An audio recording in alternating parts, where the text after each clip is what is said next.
seorang laki-laki bernama Kilab bin Umayyah bin Askar. Dia memiliki ayah dan ibu yang sudah tua. Dia menyiapkan susu untuk keduanya tiap pagi dan petang hari. Kemudian datanglah dua orang menemui Kilab. Mereka membujuknya untuk pergi berperang. Ternyata Kilab tertarik dengan ajakan tersebut. Lalu dia membeli seorang hamba sahaya untuk menggantikannya mengasuh kedua orang tuanya. Setelah itu Kilab pun pergi berjihad. Suatu malam, hamba sahaya tersebut datang dan membawa gelas jatah susu petang hari kepada ibu dan bapak Kilab. Ketika keduanya sedang tidur, dia menunggu sesaat dan tidak membangunkannya lalu pergi. Di tengah malam keduanya terbangun dalam keadaan lapar. Bapak Kilab berkata, dua orang telah memohon kepada Kilab dengan kitabullah. Keduanya telah bersalah dan merugi. Kamu meninggalkan bapakmu yang kedua tangannya gemetar, dan ibumu tidak bisa minum dengan nikmat. Jika merpati itu bersuara di lembah Waj karena telur-telurnya. Keduanya mengingat Kilab. Dia didatangi oleh dua orang yang membujuknya. Wahai hamba-hamba Allah, sungguh keduanya telah durhaka dan merugi. Aku memanggilnya lalu dia berpaling dengan menolak. Maka dia tidak berbuat yang benar. Sesungguhnya ketika kamu mencari pahala selain dari berbakti kepadaku, hal itu seperti pencari air yang memburu fata morgana. Apakah ada kebaikan setelah menyia-nyiakan kedua orang tua? Demi Bapak Kilab, perbuatannya tidak dibenarkan. Jika ada orang luar Madinah yang datang ke kota Madinah, Umar bin Khattab radhiyallahu anhu selalu menanyakan tentang berita-berita dan keadaan mereka. Umar bertanya kepada salah seorang yang datang, "Dari mana?" Orang itu menjawab, "Dari Taif." Umar bertanya, "Ada berita apa?" Orang itu menjawab, "Aku melihat seorang laki-laki berkata." Laki-laki ini menyebut ucapan Bapak Kilab di atas. Umar menangis dan berkata, "Sungguh Kilab mengambil langkah yang keliru." Kemudian Bapak Kilab, Umayyah bin Askar dengan penuntunnya menemui Umar yang sedang di masjid. Dia mengatakan, "Aku dicela. Kamu telah mencelaku tiada batas, dan kamu tidak tahu penderitaan yang kurasakan. Jika kamu mencelaku, maka kembalikanlah Kilab manakala dia berangkat ke Irak. Pemuda mulia dalam kesulitan dan kemudahan, kokoh dan tangguh pada hari pertempuran. Tidak, demi bapakmu, cintaku kepadamu tidaklah usang. Gitu pula harapanku dan kerinduanku kepadamu. Seandainya kerinduan yang mendalam membelah hati, ini niscaya hatiku telah terbelah karena kerinduan kepadanya. Aku akan mengadukan Al-Faruq," maksudnya Umar bin Khattab,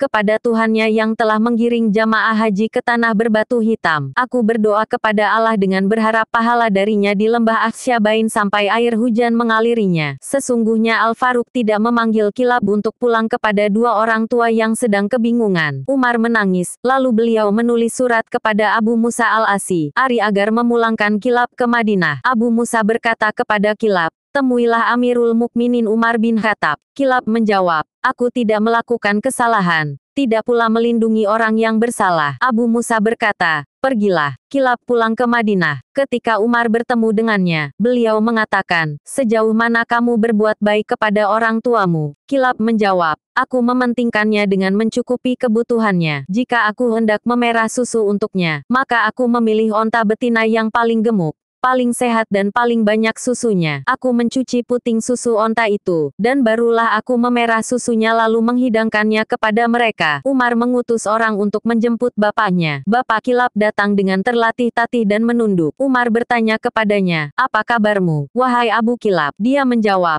"Seperti yang Anda lihat wahai Amirul Mukminin." Umar bertanya, "Apakah kamu ada keperluan?" Dia menjawab, "Aku ingin melihat Kilab. Aku ingin mencium dan memeluknya sebelum aku mati." Umar menangis dan berkata, "Keinginanmu akan tercapai insya Allah." Kemudian Umar memerintahkan Kilab